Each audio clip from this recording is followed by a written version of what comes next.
Hi, thanks for dropping by. So would you like to learn how to take your power back from your struggling and perhaps disruptive teenager?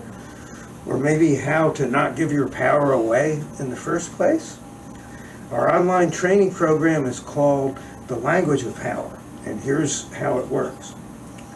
A suburban mother was cleaning her garage out one Saturday afternoon when she came across some stuff belonging to her often disruptive 16-year-old.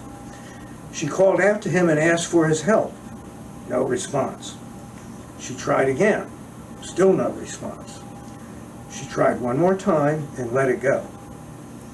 The next day, the teenager came up to her and said, "Mom, can you drive me over to Corona's house? We need to do some homework before school on Monday." Mother looked at him for a little bit and then asked, "Where were you about this time yesterday?" Teenager said, "I don't know. How can I remember stuff like that?" Mother says, "What? What kind of school you go to that doesn't even teach you how to remember stuff?" Teenager rolled his eyes. Then the mother asks, "If I was out in the garage and you were in the kitchen and I called out to you, could you hear me?" Teenager says, "Yeah. Why'd you ask?" Mother says, "Well, now I'll tell you. Yesterday about this time, I was in the garage cleaning up stuff and you were in the kitchen. I needed your help. I called out to you. Not once, not twice, but 3 times. Did you give me any help? No. Now you want my help, and I'm not going to give it to you either. So I guess you could say that makes us even. The score is 1-1. We'll see what happens in the next few days." And she walked out of the room. This is called how to take your power back from your teenager. Here's another example. Another suburban mother was working hard one afternoon when she got this frantic call from her 2 teenagers who had just gotten home from school. Mom, you gotta come right away. Something awful's happened." Mother says, "I can't just leave work to help you guys when you have some sort of problem. Who's gonna buy your food? Who's gonna buy your clothes? Who's gonna pay the rent? So you all just chill until I get there."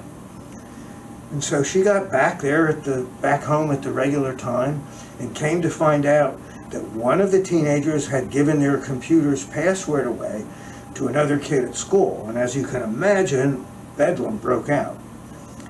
So the mother listened to this, didn't say anything, waited till they were all done, gets up, walks around the room, scratches her head a little bit, and then turns to them and said, "You know what? I must apologize. This is all my fault. You see, when we bought the computer, I forgot to read the instructions that say when 2 teenage brothers share a computer, before they can get started, they have to write out rules for how the computer will be shared. And they have to write out a list of consequences for what happens when those rules are broken. So the computer will disappear until you present me with both of those lists of rules." And she got up and walked out. This is called not giving your power away to your teenager in the first place. Our online training program is called The Language of Power. You can access it at gotteenagers.com. It consists of 11 principles, plus the first rule in the book when working with teenagers, plus the biggest mistake parents, educators, school teachers, and other adults make over and over again when dealing with teenagers. And guess what? If you decide to take the training, once you're ready to start practicing with your teenagers, we don't go away. You get 3 full months of asking questions of us online, and we will answer you. So, hope to be working with you down the road, and have a great day. Good. Much better than the other one, huh? Yeah, that was good.